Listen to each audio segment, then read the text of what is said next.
In cataract surgery, there are a couple different options that you have. Obviously, Dr. Cheng will talk to you about what your options are.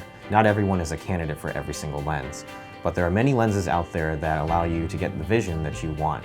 So, for instance, if you don't want to see with glasses after your cataract surgery at one distance, just for seeing far away, you would use a standard monofocal lens. If you wanted to see at multiple distances, like up close or your car's dashboard and far away without glasses, there are options available too. And for patients with astigmatism, we also have something for them as well. Via at one fixed distance, so that's standard lens, but for astigmatic patients, versus a lens that would see at all distances for astigmatism. So the first lens here is the standard IOL. So this will give you good vision at one distance. And for many patients, this is plenty good enough. Now, for patients who don't want glasses, they would need to use something a little bit different. And that's when you start looking at these kinds of lenses. You can see the concentric rings versus this lens, which doesn't have the concentric rings.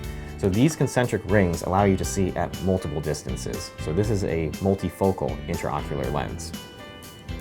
There are other types of lenses too that offer these kinds of abilities, such as the crystal lens, which here's the module in my hand. What's the difference between these two? So the multifocal lens here, which has these concentric lines, if you do a lot of nighttime driving, you'll actually notice that there's some halos around.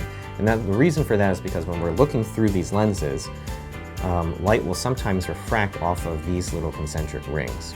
So you'll start to see halos. And that can be a problem for some people.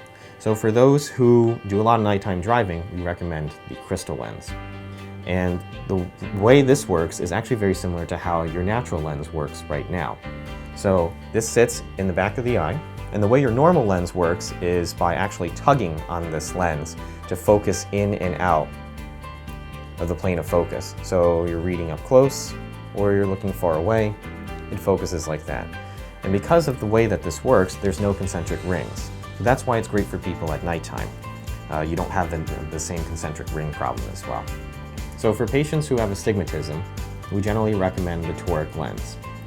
And this is for patients who have astigmatism that cannot be corrected by a laser or by something called a limbal relaxing incision. So astigmatism is when the cornea, which should be spherical shaped, is actually more shaped like a football. And this is a problem because that means light is taking different paths to get into the eye. And the difference between the standard versus the toric are these little lines right here, these little dots right here. And this is so that we can line up this lens with a patient's axis of astigmatism. So that way we can correct for that as well. If we had taken a standard lens and put it into a patient with astigmatism, they would always have blurry vision and they would always need glasses, which is highly undesirable. This is the actual size of the intraocular lens. So it's very, very small and it fits in right where your normal lens is. So this is what I generally show patients.